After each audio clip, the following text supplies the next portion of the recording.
Hey YouTube, Rob here. Uh, I was just out at our local Walmart today. The wife and I actually went out there to pick up some stuff for having a cookout on Saturday for the kids, 4th of July. I'm going to do some fireworks. And was out there more or less just to get stuff, supplies for that. And I just happened to walk by the sporting goods counter. And I don't know how it is where you all live, but our local Walmart has not had guns on display for over a month. Ever since all the rioting and stuff started taking place, they removed all the firearms from their display and locked them up.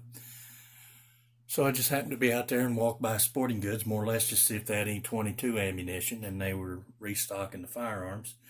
And I picked up this rifle, and what this is a Savage 64F. Chambered in 22 long rifle.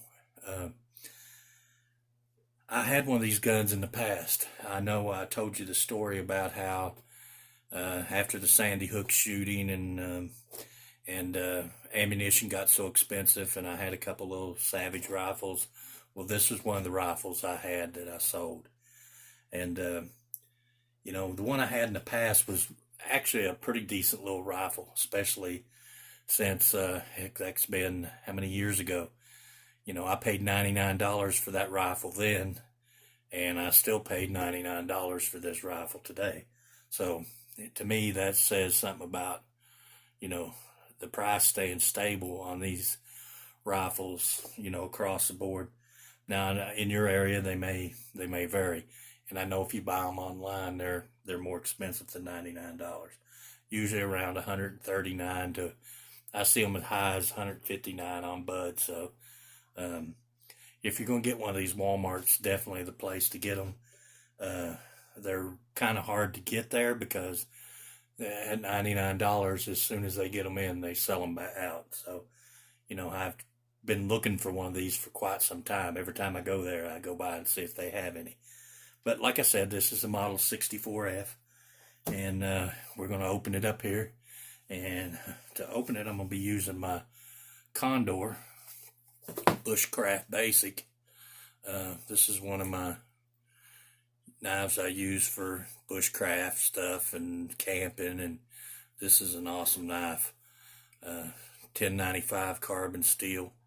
I put a patina on this knife using the vinegar method, and at some point I may show y'all how that works. And but this blade had a coating on, the black coating, when I got it, and I stripped that off and done the vinegar patina on it, and it has been like that. I haven't had any issues with rust or anything.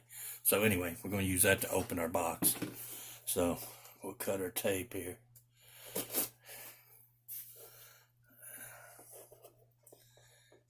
And we'll take a look at this puppy. I didn't even look at it at the store. I seen they had it. They had one of them, and I told them I want that. So what we got in here is our, let me turn this around so you can get a better look at what we got. Sorry about that. I should have been better prepared. So there's our rifle. Inside the box, you get some earplugs. Here's the rifle itself. It's not a light little rifle. It's all steel receiver.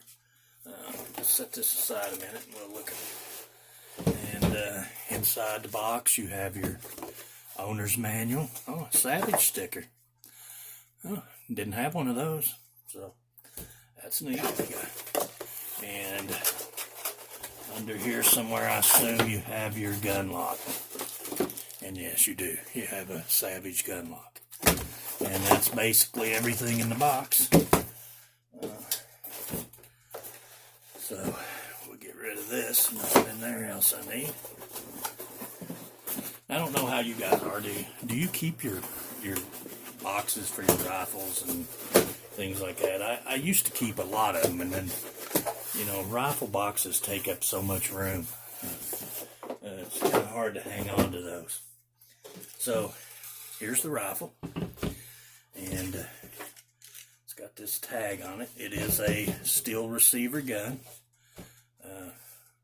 Safety here. So to fire, you would push the safety forward, and that puts it on fire, and then back is safe. Does not have a last round bolt hold open. What I remember from my last one I had, these magazines are a little tricky to get in and out. You got to kind of fidget with them. Yeah, you push forward on the release. And if I remember correctly, when you go to insert it, if you'll kind of push forward with your magazine, it'll go right in. So it's actually harder to get out to me than it is to get in. But it is a some kind of cast metal, made in Canada. This whole rifle's made in Canada. It is, if I ain't mistaken, it's made by, let's look if we can see the writing on it. Savage 62, manufactured by Savage Arm, Canada. Lakefield, Ontario, Canada. So, it is made by Lakefield in Ontario, Canada. And it is grooved for scope rings. Not that I will put a scope on this, but, and your sights on it are just basic. See if we can get that in there. You got just a notch back sight, and just a post front sight. Very basic sights, although they show up pretty good.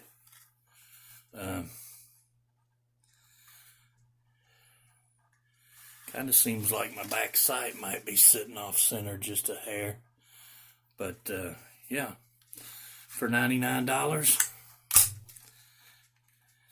Let's see what the trigger feels like on it. I know you're not supposed to dry fire 22s, but so you got a lot of take up there, and it's not a bad trigger pull. It's not bad. Once you get past that take up, actually the trigger pull is not bad at all. And I know you're not supposed, like I said, I know you're not supposed to dry fire 22, but on every shooting video I've ever watched on this gun, when the magazine runs empty, they drop the hammer on an empty chamber. So if that was going to tear it up, there'd be a lot of them tore up online. So, but anyway, I thought I'd just bring you along and give you a quick look at this, and we'll get out here and shoot it here in a day or two. I actually just come in from unloading the truck, and I went out to my burn pile to burn some trash, some cardboard boxes, and got into a yellow jacket's nest and just got my whole right arm eat up with yellow jackets. So I have a feeling here in the next few hours I'm not going to be feeling so well. So, but yeah, overall this is a nice little rifle for $99. Like I said, the other one I had no issues whatsoever. It worked perfect. Just a synthetic stock. I have seen videos of people who say that some of them have a Parkerized finish, but this one is definitely blued. It's got, actually the bluing on it's fairly nice. So, for $99, you know, you just can't beat that for $99. We'll take it out and shoot it here in a little bit, next video maybe, and see how it shoots. Put some rounds to it, see if it has any ammos it doesn't like. I got a few different types we can try, and we'll run it through its paces.